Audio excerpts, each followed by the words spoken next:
Alright, I just got done welding my first 10-inch ring or hoop with the jigs and fixtures. Rolled it using my roller here. It's got about a 4.5-inch capacity in width, and I could probably do a 1/4 inch thick or better, or right around there anyways. There's my big 18-inch diameter clamping jig there. And here's the 10-inch that I just got done doing. And what I ended up doing is after I roll it and cut it, so it's about the right length with a little bit of a gap, I end up wrapping it around this jig, and these guys here clamp down against the top edge, pushing the ring in and down, so it goes tight against the wood and it gets pushed down, and then I end up tack welding it there. You can see the burn marks. I might put like a metal insert there or something like that so it doesn't burn up the wood so much. Just needs to be tacked in there anyways. Well, anyways, here's the ring, and what's really awesome about that is, if you can see, as I'm pushing down on it, there's like no light coming down from around the inside. There's some white paint that looks like light, or actually it's a scratch, but it makes for a very round and very flat hoop.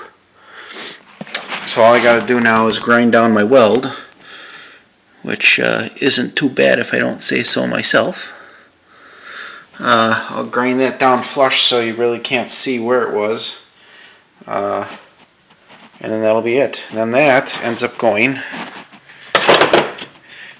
into this fixture when it's all done, and the little lines there around there tells me where to stick the bottle holders to be perfect. So what I'll end up doing, let's say I'm doing the gray lines, which is for the wine bottles, I'll line up the seam with one gray line here, and then I'll start with a holder on this mark here with its screw facing the center, and then I'll skip the one that the seam is on and go to the next one.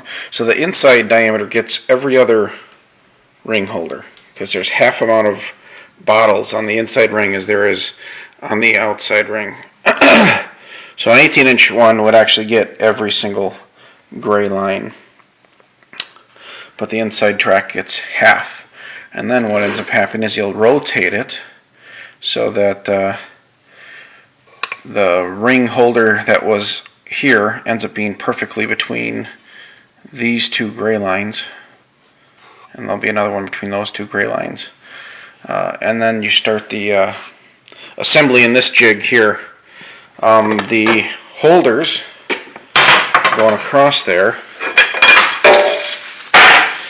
this one isn't cut to length, this piece of 3/4 inch bar, but it ends up, when I do the 18-inch, the outer one, this gets cut to length, and as you can see, so I'll have one bar going the full length, and then you cut two halves that butt up against it on either side, and it makes a perfect cross. They're perfectly centered, makes a perfect cross up and down, and lines them up. So every time, and as you can see, it's real quick to put them in there. Every time perfect, or at least consistent, if not perfect. Anyways, that's how far I've gotten. I need to make room on my cart here for that big fixture. I think I'll put it on the opposite side of the 18-inch one. So throw some bolts down there and drill some holes through the thing, and then this cart will basically house all the fixtures and jigs to make my chandeliers, which will be nice. So that's that. Alright.